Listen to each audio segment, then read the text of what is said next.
Pukul 13 waktu Indonesia Barat. Radio Republik Indonesia Palembang dengan Warta Berita. Pangdam 2 Sriwijaya sambut kedatangan 449 prajurit dari Batalion Raider 200 Bakti Negara yang telah selesai melaksanakan bertugas. Peringatan Hari Populasi Sedunia diharapkan meningkatkan kesadaran masyarakat tentang masalah kependudukan, seperti kemiskinan hingga hak asasi manusia.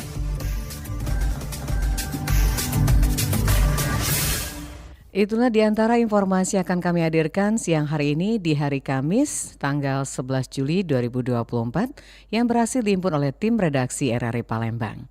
Bersama Senadiar, juga rekan Bunga, inilah Warta Berita selengkapnya.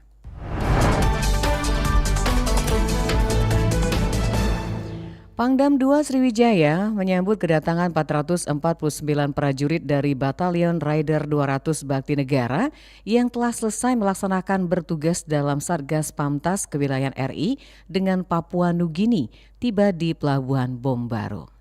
Diangkut KRI Teluk Palu, 449 prajurit dari Batalion Raider 200 Bakti Negara tiba di Pelabuhan Bom Baru, Palembang pada hari Rabu malam setelah menyelesaikan tugas dalam Satgas Pamantas Kewilayahan Republik Indonesia dengan Papua Nugini. Prajurit yang bertugas selama 16 bulan tersebut disambut Pangdam 2 Sriwijaya dan jajaran Kodam 2 Sriwijaya dalam sebuah upacara penyambutan. Pangdam 2 Sriwijaya Mayor Jenderal TNI M. Naudi Nurdika menegaskan, setelah kembali bertugas, prajurit diminta untuk melakukan koordinasi di kesatuan serta pemeriksaan kesehatan termasuk pemeriksaan alusista yang dipergunakan dalam tugas sebelum cuti usai penugasan. Jadi mereka seyogianya tugasnya hanya 12 bulan, 1 tahun. Tapi mereka karena 1-2 hal, operasi, kemudian mereka melaksanakan tugas menjadi 16 bulan.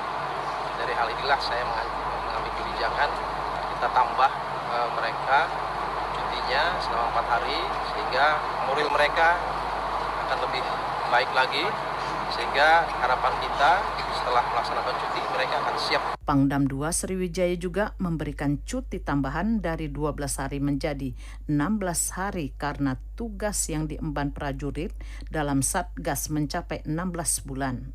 Sementara Daton Raider 200 Bakti Negara Letkol Infantri Rahmat Saleh Siregar mengatakan, saat bertugas prajurit tak hanya melakukan pengamanan perbatasan namun juga melakukan tugas-tugas teritorial layaknya kodim-kodim. Kemudian karena ada kata-kata kewilayahan, berarti kita ibaratnya seperti kegiatan selain pengamanan, kita melaksanakan kegiatan seperti di kodim-kodim pada umumnya, yaitu melaksanakan kegiatan mendukung program pemerintah. Di antaranya tadi sudah disampaikan kesehatan, kemudian mengajar, kemudian ketahanan pangan, semua program-program pemerintah, baik itu pemerintah pusat maupun pemerintah daerah, kita laksanakan atau kita bantu pemerintah. Tugas utamanya adalah menjaga keamanan.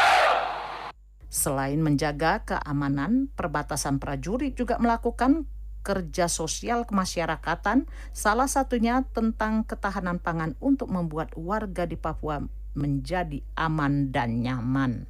Lamsihar Siltonga melaporkan. Pendengar, Kejati Sumatera Selatan mengamankan DPO tersangka korupsi BPN Palembang. Berikut laporan Rian. Rian. Kejaksaan Tinggi Sumatera Selatan berhasil mengamankan tersangka AI yang masuk dalam daftar pencarian orang atau DPO tersangka pelaku suap dalam perkara dugaan tindak pidana korupsi pemberian suap dalam penerbitan sertifikat hak milik melalui program pendaftaran tanah sistematis lengkap atau PTSL pada kantor Badan Pertanahan Nasional Kota Palembang tahun 2019. Ketua Tim Tabur Kejaksaan Tinggi Sumatera Selatan Hafiz Muhardi mengatakan AI merupakan tersangka selaku pemberi suap dalam perkara dugaan tindak pidana korupsi pemberian suap dalam penerbitan sertifikat hak milik melalui program pendaftaran tanah sistematis lengkap pada kantor Badan Pertanahan Nasional Kota Palembang tahun 2019.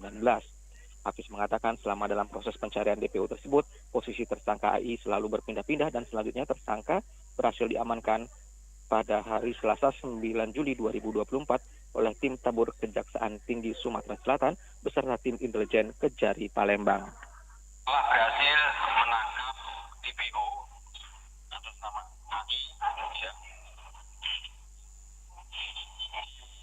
di daerah Tanjung Raja, Kabupaten Ogan Ilir, bahwa AI ini merupakan tersangka selaku pemberi suap dan tindak pidana korupsi, pemberian suap dan sertifikat nanti melalui program.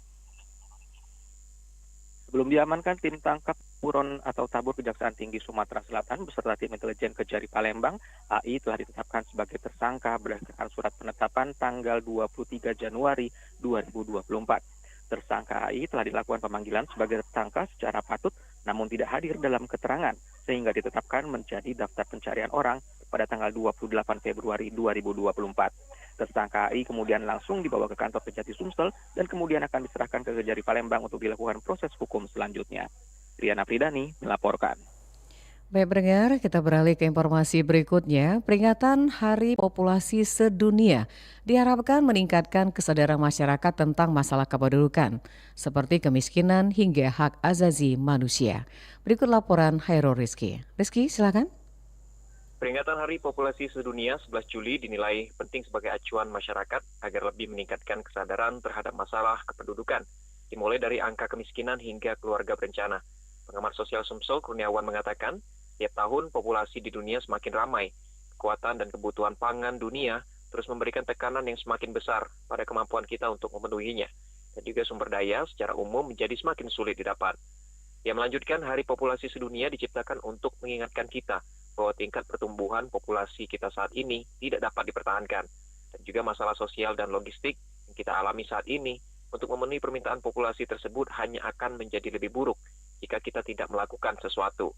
Dan juga Hari Populasi Sedunia ini juga untuk meningkatkan kesadaran manusia mengenai masalah populasi global, meningkatkan kesadaran masyarakat tentang sejumlah masalah kependudukan yang berbeda, seperti termasuk pentingnya hak asasi manusia, kesehatan ibu, kemiskinan, kesetaraan gender, dan juga keluarga berencana.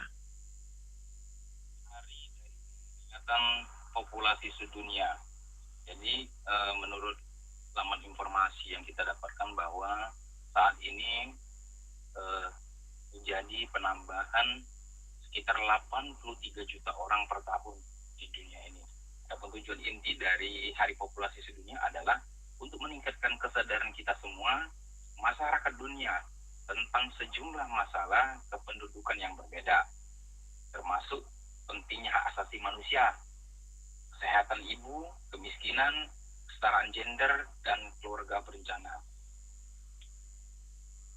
Ia pun melanjutkan untuk memahami mengapa Hari Populasi Sedunia begitu penting, dan juga butuh memahami apa itu overpopulasi manusia, dan juga mengapa ini menjadi masalah penting. Ini juga termasuk resiko kelaparan massal, dampak pada kualitas hidup, keruntuhan ekologis yang akan terjadi atau berpotensi, pemanasan global, dan juga melebihi daya dukung bumi. Demikian dari Palembang, Hairul Rizky melaporkan.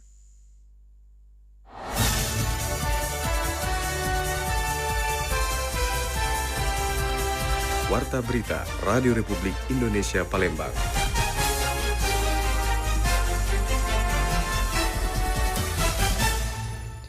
Pendengar, apoteker menyebut obat atau juga benzodiazepin bukan merupakan obat terlarang, tetapi harus menggunakan resep dokter mengingat dampak obat tersebut sebagai penenang pasien.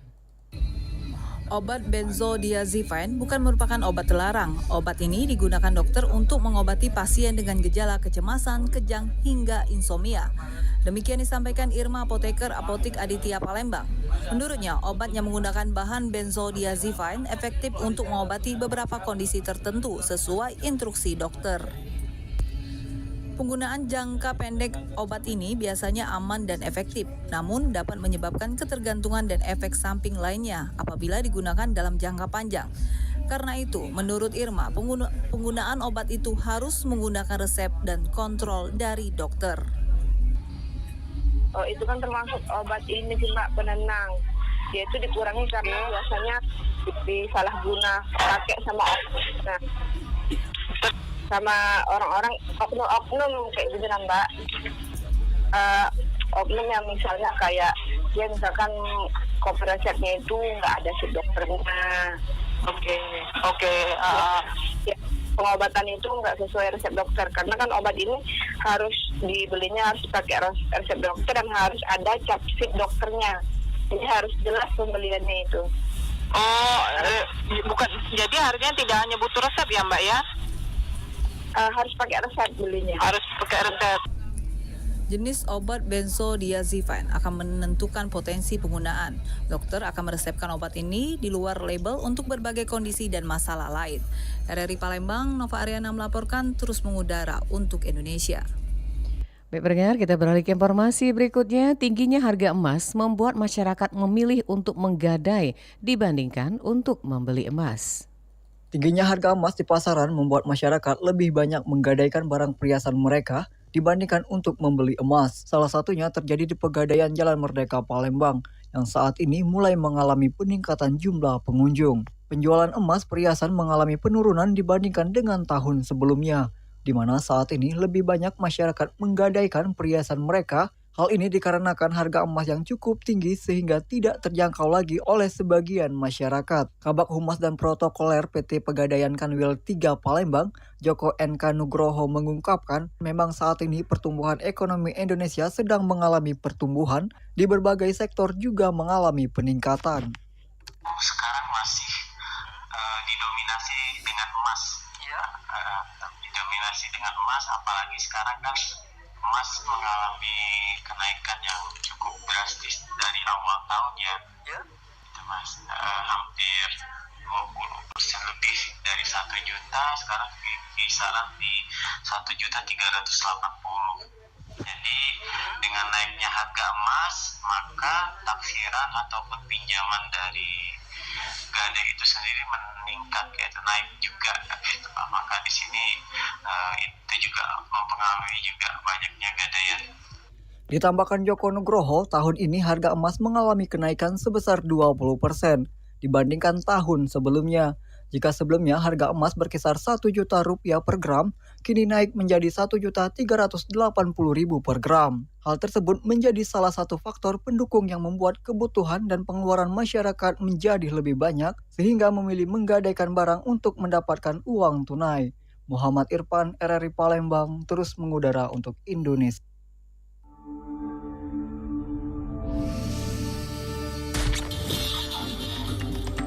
Berita Daerah Radio Republik Indonesia Palembang.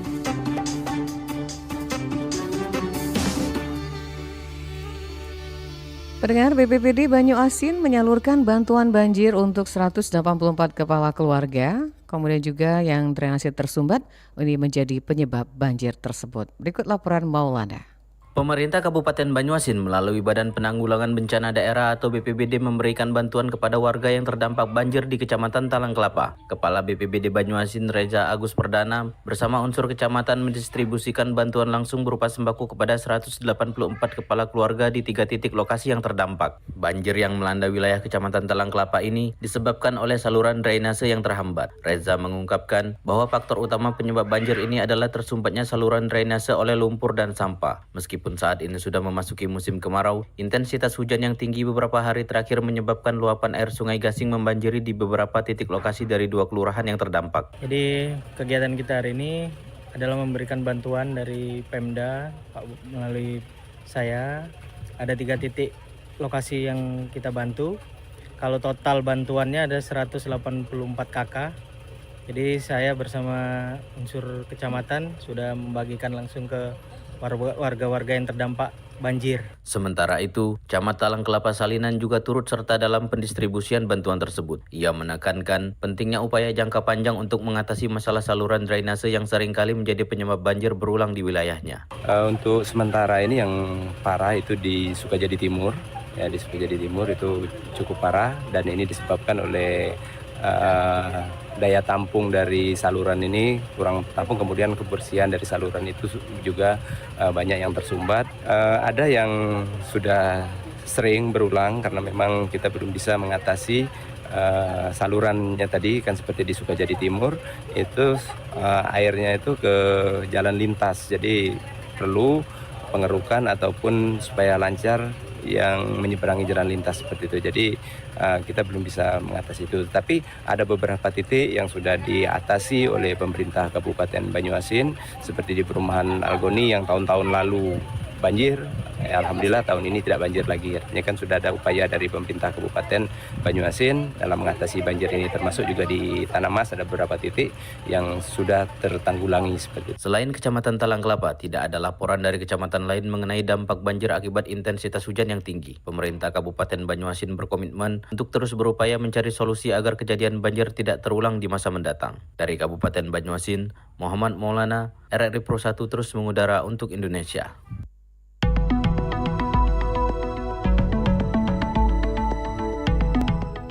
Pendengar, informasi tadi mengakhiri Warta Berita siang hari ini di hari Kamis 11 Juli 2024. Untuk informasi lainnya dapat Anda akses melalui website kami rri.co.id dan kami juga membuka ruang aspirasi bagi Anda untuk menyampaikan sejumlah persoalan dan peristiwa yang ada di sekitar Anda melalui WA kita di 0821 7927 9090. Wakil Kabak Kerja yang bertugas, Senadiar bersama rekan Bunga mengucapkan terima kasih atas perhatian Anda. Selamat siang dan sampai jumpa.